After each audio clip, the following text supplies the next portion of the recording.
So we've all seen Ben become a lot of different aliens over the years, with each and every one of them being just as cool and as powerful as the last. But honestly, over time, with the amount of new aliens that we get every single season or spin-off, I've begun to struggle when remembering who and what each of them actually are, and what they can actually do. Which is why I've decided to go back through the many Ben 10 shows and break down and explain every alien that Ben has ever acquired throughout this incredible journey, with the Ben 10 Classic series just being the first on this incredible journey to explaining them all. So of course, with that said, and without wasting any more time, let's just jump over and begin the first transformation ever seen in the Ben 10 universe, which is of course the most iconic moment in Ben 10 history when he first donned the watch and used it to become Heatblast, basically the Omnitrix DNA sample of the Pyronite aliens from the star Pyros, which is basically a star-like fully functional sun that is almost entirely made out of fire, molten rock, and even lava. Now he's also a humanoid alien whose body is composed of super hot internal plasma that is covered by dark reddish brown volcanic rocks. These rocks and the plasma inside can actually radiate a large amount of heat that would burn almost anyone who touches him. However, at the same time, it does appear that Ben has full control over the regulation of this heat, as in episodes such as Back with a Vengeance, he is seen wearing and not burning a yellow raincoat, again showing us that not everything that touches his body is likely to burn.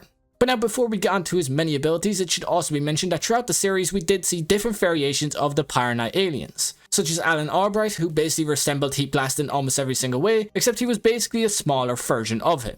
But now also speaking of smaller versions of Heatblast, we also did see in a brief episode back in Ben 10 Classic that there was also a 4-year-old Heatblast version that Ben himself did manage to turn into. And finally, the other version that is worth noting is when Ben turned into a blue coloured version of it that possessed icy powers rather than the standard flame ones. This was basically a version of Heatblast that was created due to Ben's cold and flu virus. But now as for his many abilities, well, he can actually create, control and manipulate all forms of fire with and throughout his own body, to the point that he can also reach a level of superheat that burns and melts almost everything around and in a given area.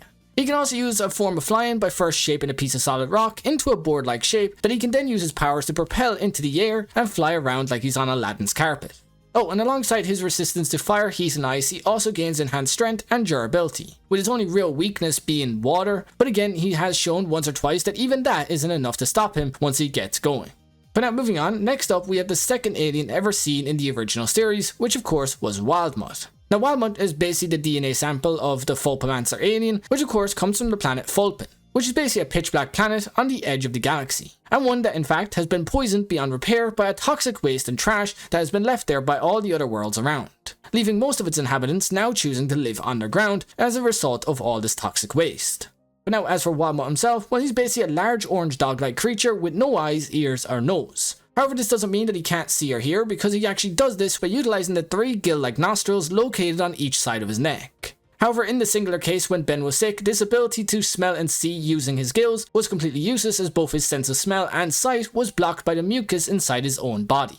But now aside from that, we also got to see a childlike version of this alien, just like Heatblast, and also a couple of other variants all throughout the show. However, a lot of these other variants were considered neighbouring species and not exactly his own kin. But again, that is still something that is up for debate.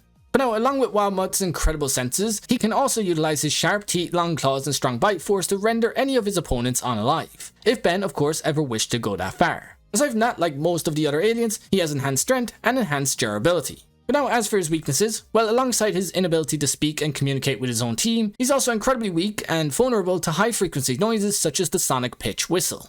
But now of course, to just quickly move on, next we have Diamondhead, another of Ben's best and most versatile aliens of all time, and an alien that I think we can all agree is one of the most iconic ever seen in the entire show. Now Diamondhead is the DNA sample of the Petrosapien alien from the planet Petropia, which is basically a craggy geo-like planet with large masses of vertical jagged crystallized stones seen all over the entire planet.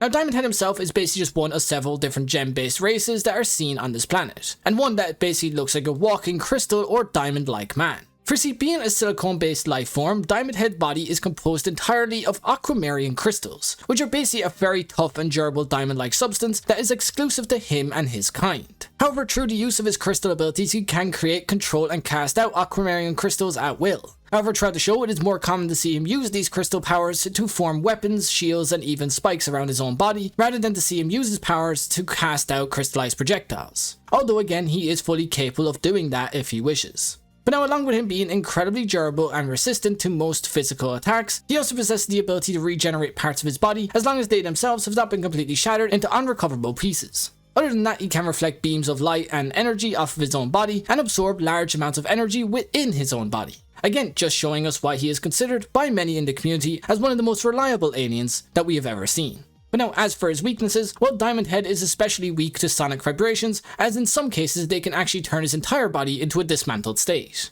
And of course, like we mentioned earlier, if his body does become completely disassembled, he might not actually be able to regenerate himself at all. So of course that also means that these sonic vibrations can very well result in his death. But now, other than that, like pretty much all of Ben's aliens, he is also affected by the cold and flu virus, although at this time it's unclear if any changes actually happened to his body or his abilities like we mentioned with Heatblast before. Now with that said, and quickly moving on, next we have Ben's fastest alien of all time, XLR8, which is basically a DNA sample of the Kenocellian alien from the planet Kenneth, which is basically a planet that due to its ever-changing nature houses a society and people that are constantly in flux, which basically means that they are always on the run. But now, as for XLR8 himself, well, he is a semi-armored alien with black orbs on his feet and sharp claws on his hands, as well as a black tail with 5 blue stripes leading down towards the tip. He also wears a black cone-like helmet with a protective visor that slides up and down on his face. Now throughout the show you can also see that he leaves a dark blue trail behind him whenever he runs, signaling to us just how fast he actually is, as without this blue trail a lot of the time we actually wouldn't be able to see him with the naked eye, as he has actually been stated to reach a speed of 500 miles per hour in a single sprint, which is absolutely insane to even think about. Now aside from him being incredibly fast, he is also incredibly agile and strong, with it even being seen multiple times throughout the show that he can carry multiple people on his back at the same time. Aside from that, he can create giant vortex vacuums using his speed and scale up walls and buildings in just a couple of seconds. But now, as for his weaknesses, well, XLR8's biggest weakness just has to be magnets and charge pulses, as they can quite literally throw him off course and cause him to lose his footing and spin out of control. Aside from that, his speed will not help him on any surface that is slippery or hard to walk on, such as wet floors or floors that are made out of ice. But now to just quickly move on, next we have Grey Matter, a Galvan alien from the planet Galvan Prime, or as it later became known, Galvan Mark II, which is basically a planet described as a tiny but highly advanced planet where only the greatest minds actually reside. It's also the planet where the first thinker, Asma himself, came up with and built the Omnitrix itself. Now Grey Matter is basically a small but extremely intelligent alien that even manages to make Ben himself look smart while using him. His appearance is one with grey skin and a frog-like bipedal body that is also only 6 inches tall. He also has large green eyes with rectangular pupils and horizontal eyelids. And while his intelligence is his greatest strength, his small size more often than not is actually what turns out to save the day, as it actually allows him to access areas that no other person or alien can actually get to. Aside from that, he can also breathe underwater and immediately understand almost anything he sees, even if it is the first time he's ever seen it. But now, as for his weaknesses, well, being the short ass that he is, he actually has quite a few, as he can actually be stepped on or caught by anyone or anything at any given time because of how weak and vulnerable he actually is, making him one of Ben's less than useful options at any given time. But now following him is everyone's favourite powerhouse, Forearms, who is the Tetramand alien from the planet Koros, which is basically a planet with a very flat red sandy landscape and 2 suns orbiting it from outer space. As for Forearms himself, well, he's basically a humanoid muscular alien that is approximately 12 feet tall. He has of course 4 arms, 4 eyes, and in the original series was commonly seen wearing a white t-shirt with a black line going down it. Other than that, his appearance itself does change over time, and depending on the version of Ben that you are watching at this time, the appearance of Forearms himself may look incredibly different. However, for the most part in almost all of these, he does keep his forearms, red skin, and incredible height, except in the one case where he looked like a small child. But now, aside from that, he's commonly seen as Ben's go-to option for just about any fight, as Forearms, by use of his extreme strength, can get through just about any obstacle and opponent in his path. He can also use his extreme strength to jump large distances, climb extremely high buildings, and create devastating shockwaves by either punching something very hard or clapping his hands together. Oh, and he can survive just about any attack that comes his way due to his incredibly high level of durability. But now, as for weaknesses, he doesn't really have many, but due to his bulky size, he isn't very agile or quick. He finds small spaces really annoying to deal with, and is quite vulnerable to electricity and the common cold and flu virus. But now, moving on, next we have Stinkfly, which is a DNA sample of the Lepidopteran alien from the planet Lepidoptera, which I can't lie is an extremely hard word to say. But now, that planet itself has an extremely advanced and highly specialized ecosystem, with tons of different types of species living among the fantastic variety of giant plants. But now, as for Stinkfly himself, well, he's basically an insect-type alien with 4 crab-like legs, 2 arms, and 4 small weirdly shaped eyes that protrude from his head. He also has 2 very fragile greenish-yellow wings seen on his back, that he can of course use to fly around at any given moment. Aside from that, he's also considered extremely smelly to anyone outside of himself. Now, aside from that, he is also one of the very few Ben 10 aliens that we actually get to see as a small child version. However, just like all the others, it isn't all that important. Now, as for his abilities, well, he can squirt out green slimy liquid from the glands located inside his eyes and mouth. This slime is commonly used to ensnare opponents, but has also been commonly used as a grappling hook to pull Ben out of danger whenever the need arises. Aside from that, you can also use his tail to attack and carry multiple people in a single go, which also kind of highlights him for being quite strong. Now, as for his weaknesses, well, due to his ability to fly being dependent on his wings, opponents can easily counter this by removing or grabbing hold of these fragile wings and pulling him to the ground. He's also vulnerable to fire and other natural elements such as cold weather. Oh, and due to the unbalanced nature of his body and his small limbs, he is actually unable to swim in any form of water, although it is very rare and unlikely for him to ever need to do so. But now, just quickly moving right along, up next we have another Ben's less than useful aliens and potentially one of the most limited aliens of all time. Ripjaws. Now, Ripjaws is a Piscis Volan from the planet Piscis. This planet itself is one of the more unique in the entire solar system, as it is entirely made up by a large body of water, with the only land really being seen being the central core, which makes up for about 2% of the entire planet's total mass. Which again, I'd like to point out, makes this another of Ben 10's most unique and cool planets in the entire solar system. But now, as for Ripjaws himself, well, he's basically an alligator, an eel, a leech, an anglerfish, and a shark all rolled into one. He possesses both an interchanging tail and legs that suits any environment that he is currently on. However, he is primarily designed to be in the water, but we'll get back to that in just a second. Now, he's primarily grey in colour, but has hints of black and green scattered all around, with an incredibly big and powerful jaw that can rip through just about anything around. Of course, alluding to, and bringing us back to his name, Ripjaws. But now, aside from that, he also has large hands and claws that he can also use while in combat. However, in the end, he does normally just return back to that jaw to get the job done. But now, as for his weaknesses, well, like we briefly mentioned earlier, he can't breathe in anything but the water, which means that although he can walk on land, the land and areas without water can easily become a death sentence for him if he is not careful. Which of course again just makes him an incredibly inconvenient alien for Ben to use outside of anything but the water. Moving on, up next we have Upgrade, which is a Galvan Mechamorph from the Galvan Prime's moon, otherwise known as Galvan B, which is essentially one big living machine made up of millions of these Galvan Mechamorphs. His design is one that basically turns him into a large green and black blob that can morph and meld with just about any technology around.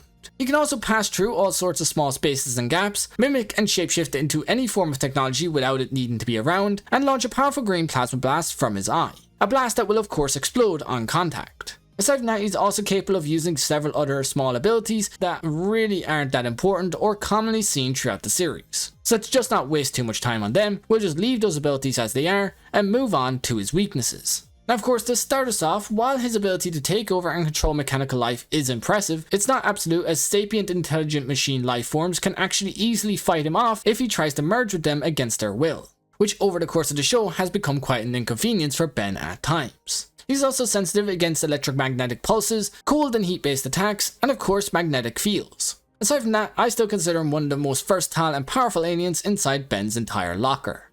But now, moving on, up next we have Ghostfreak, who's an Aenor Phaetos alien from the Aenor system, and an alien that quite honestly gave me the creeps when I was growing up as a small boy. Now the Aenor system is basically a dark and gloomy web-like solar system in the Milky Way. A solar system that even all these years later is still considered one of the most mysterious and dangerous of all time, which of course also simultaneously makes it one of the most interesting of all time. But now, as for his explanation and design, well, over the years and throughout the many different shows, his look and design has changed quite a bit. However, in the original series, he only had two different designs to speak of, with the first of course being Ben's Ghostfreak, which was of the standard Ghostfreak design, where he was predominantly white in colour, with streaks of black seen all around, with just one singular pink eye seen on the top of his head. And then of course this second design was of course of the evil Ghostfreak that we now know as Susker, the version of Ghostfreak that escaped Ben's watch and became its own mayhem-causing alien. This Ghostfreak was predominantly grey in colour with an upside-down skull on his head, and bones of course seen protruding from his sides. Oh, and it is worth mentioning that he also had these incredibly weird tentacles that he could use to attack anyone from within his stomach. But now, as for their abilities, well, both versions actually have the ability to make themselves intangible and invisible, while also possessing to some degree the ability to make objects and people intangible and transparent if they are touching them at that given moment. Aside from that, he can also fly around, project powerful energy beams from his chest, and possess the bodies of his enemies and control their movements to the point that he can cause them harm with their own body.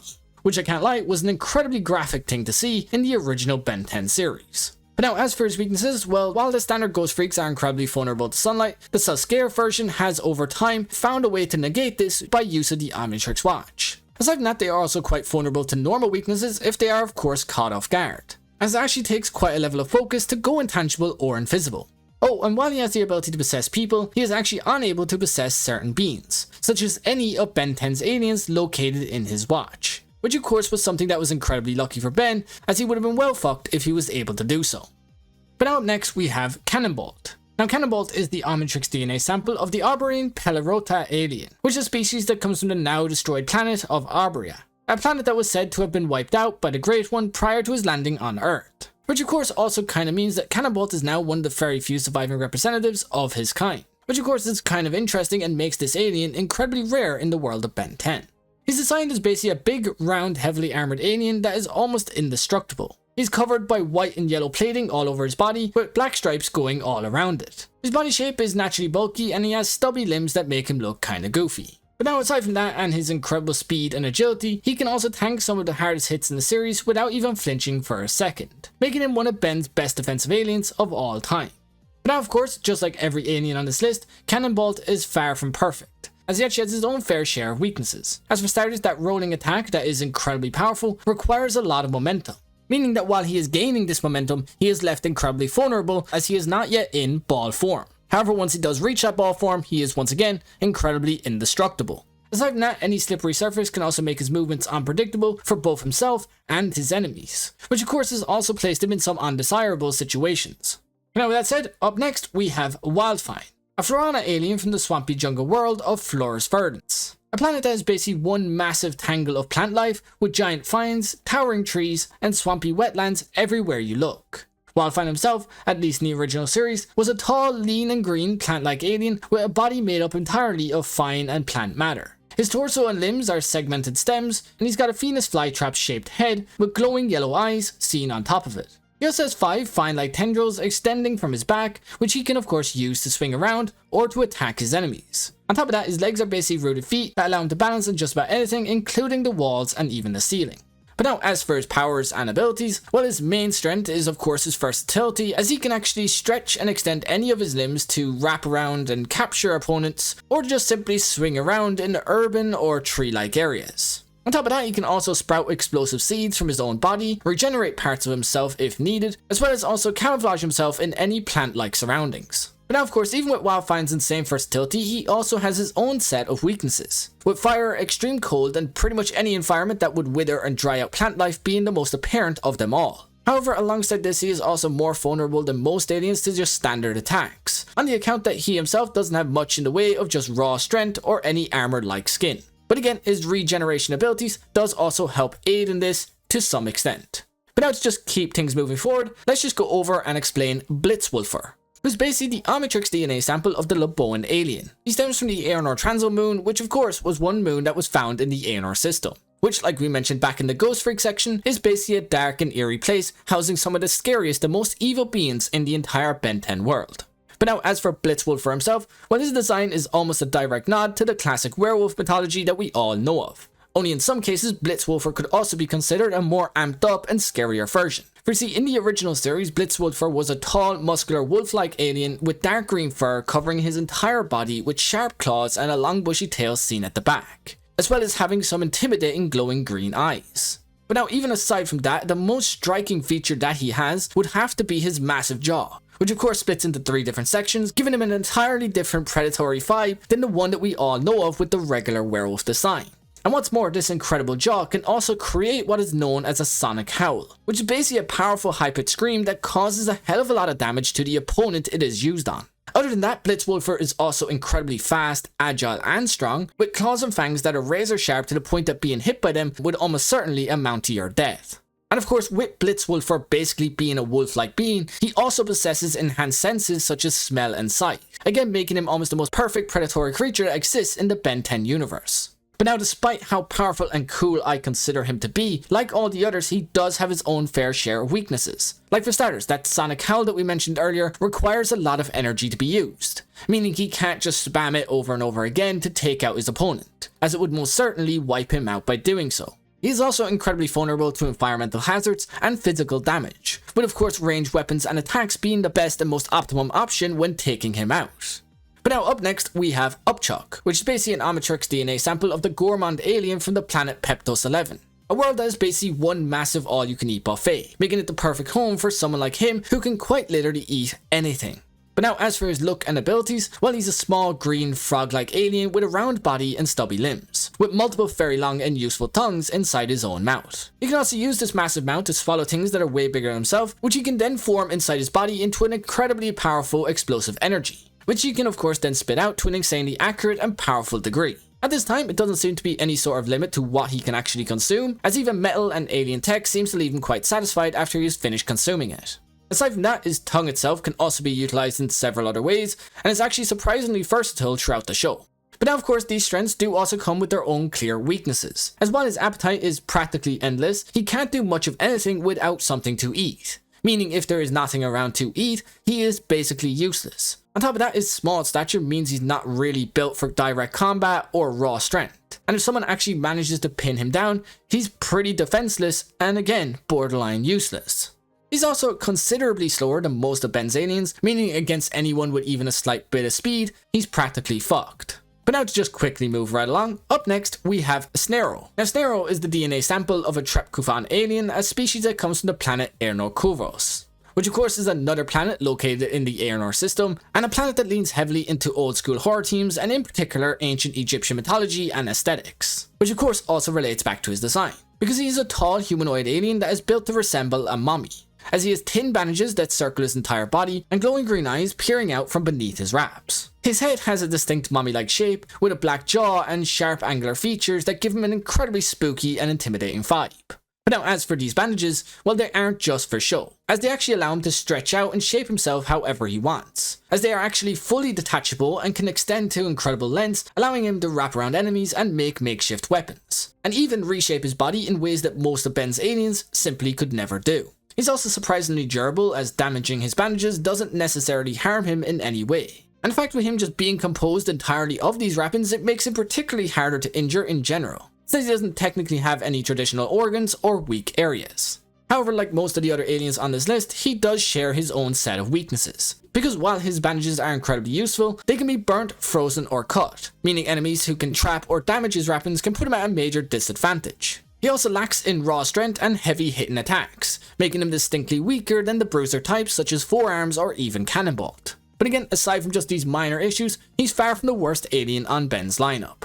Moving on, next we have Frankenstrike, who's a Transilanian alien from the planet Airnor Transil, which again is the Airnor system and is basically a planet that is one big love letter to the classic horror story of Frankenstein. And of course, to keep in line with this love letter, his design in the original series is nearly identical to the Frankenstein monster that we all know of, with him basically being a massive muscular alien with greyish skin, glowing green eyes, and a head covered in metallic plating with 2 Tesla coils sticking out of either side.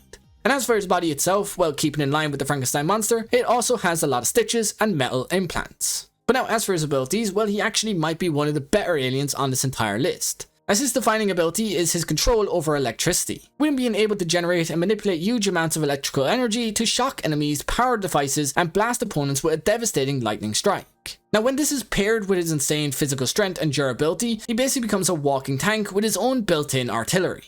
Aside from that, he's also quite agile and surprisingly fast for his size. And what's more, outside of maybe his size making him an easy target for most of Ben's opponents, he's got really no other weaknesses to speak of, aside from maybe just being outmatched or overpowered by any of the other aliens on our list. But now to just quickly move on, next we have one of my personal favourite aliens, Ditto. Now Ditto is a Splixen alien from the planet Hatter, which is basically a world where your survival is all about your teamwork, or in this case, that teamwork being the teamwork within yourself. For you see, the Ditto aliens have evolved in a unique way that grants them the ability to duplicate themselves at will, which of course when paired with their playful demeanour easily makes them one of the most unpredictable and fun to watch aliens. But now before we dive too deep into their abilities, we of course have to talk about their design, which is basically one of a small black and white look with a round head, big expressive eyes, and a constant grin that looks like they're up to no good. They wear a simple bodysuit style pattern that makes them look sleek, fun, and incredibly cartoonish. But now of course, with that covered, let's get back over to their abilities, which for the most part really isn't all that many, with basically his only real ability and strength being that he can create an unlimited number of clones, with each one being independent and capable of acting for themselves and towards their own ends. However, this is also kind of a drawback for him, as only by working together can they really make themselves useful, as with how blatantly weak they are, being alone is pretty much worthless and would only result in their defeat. But now alongside that, there is also a bit of a catch when it comes to this alien, as because they are all mentally linked, whatever seems to happen to one of them happens to all of them, which basically means that if one Ditto gets punched, each and every Ditto around will feel that pain, which obviously massively limits the effectiveness of this alien, as all anyone would really have to do is beat just one of them to stop them all, which of course again with how weak they are when they are on their own really isn't all that difficult to do. But outside from that, they are still incredibly fun and cool to watch in my opinion. Moving on, next we have Eye Guy, an opticoid alien from the planet Cytra, which is basically a world where your vision is everything, literally. You see, the Eye Guy aliens are covered from head to toe in literal eyeballs, making them one of the most visually striking species in Ben's entire locker. But now, interestingly enough, even despite his name being Eye Guy, he doesn't actually possess any eyes on his head or face. Instead, he's actually just a bulky muscular alien covered in eyes of all different sizes. Eyes that are just scattered across his chest, arms, legs, and even back, with his most important, the most dominant eye being the one located directly on his chest, which also tends to be the eye used in all his signature attacks. For you see, he can basically utilize that massive eye on his chest to create and fire powerful energy beams that take out most if not everything around. He of course then also utilizes every other eye on his body to see an entire 360 degrees around himself, making it impossible for anyone to sneak up on him at any given time. But now, in addition to his eye lasers and his incredible eyesight, he is also incredibly strong and quite durable, while also possessing the ability to see across various spectrums of light, allowing him to see multiple different invisible things that no other alien can. But now, as for his weaknesses, well, while he is more durable than most, he's not the fastest alien in the entire universe. As in fact, that bulky body that we mentioned earlier also tends to be a little slower than most of the other non-speedster aliens that we have mentioned so far. And while his vision is amazing, like we previously mentioned, he can also be blinded or overwhelmed by his opponent with very little difficulty. And of course, with his energy blast being so powerful, he doesn't have a ton of versatility when using them, making him more of a situational powerhouse rather than one of Ben's go-to picks. But now with that said, up next we have the final entry in our list, which is of course the biggest of big aliens, Waybig, who's a Tokaskar alien that actually hails from cosmic storms rather than any traditional planet. They're so big that entire planets have even begun to consider them natural disasters and Titan-like gods, with even Ben himself utilizing Waybig as his ultimate trump card rather than his go-to pick in any fight, as he tends to be more trouble than he's worth in most situations. His design in the original series was basically a really big alien that towers above pretty much everyone and everything around. He's got a red and white patterned skin, black accents, and a large dorsal fin seen on the top of his head, as well as a sharp face design with green piercing eyes. As for his abilities, well of course his main ability and attribute is, like we said before, his immense size, as he can basically lift, throw or crush anyone or anything with immense ease. He's also about as durable as they come and capable of creating what is known as a cosmic ray, which is basically a large energy beam that could wipe out almost anything in its path. But now of course, even with this godlike potential that he has, Waybig himself isn't perfect and actually comes with his own set of weaknesses. As you see, due to his enormous size, he's also an incredibly big target for anyone around, and one that is basically impossible to miss when attacking it. He's also become one of the rarest transformations for Ben because, like we hinted at earlier, he's basically so overpowered that bringing him out in most situations only tends to escalate that situation rather than ever helping solve it. As although it has never happened in the show, it is incredibly likely that because of his height and how everyone looks like ants when below him, that he accidentally steps on and kills the wrong person along his way, which of course for a hero like Ben wouldn't be a good thing at all. But now of course, with that said, we have finally reached the end of this video. If you enjoyed it in any way, then please hit the like button down below and consider subscribing for more Ben 10 content like this in the future. But for now, and with all that said, I do hope you have a nice day or night wherever you are, and peace.